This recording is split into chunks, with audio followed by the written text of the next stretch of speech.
ക്രിസ്മസിനായി നമുക്കൊരുങ്ങാം. 20-ാം ദിവസം ക്രിസ്മസ് പ്രത്യാശയുടെ ഉത്സവമാണ്.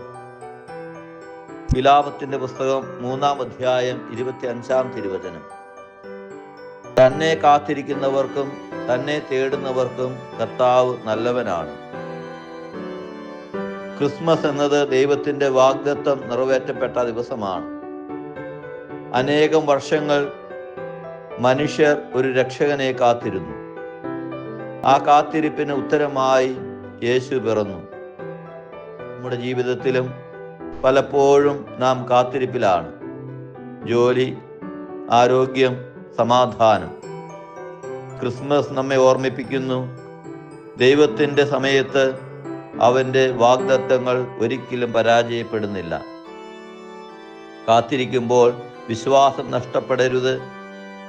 ഇരുട്ടിനിടയിൽ പ്രകാശം വരുന്നത് പോലെ നമ്മുടെ ജീവിതത്തിലും ദൈവം പ്രവർത്തിക്കും. ക്രിസ്മസിനായി, യേശുവിൻ്റെ ജനനത്തിനായി നമുക്കും കാത്തിരിക്കാം.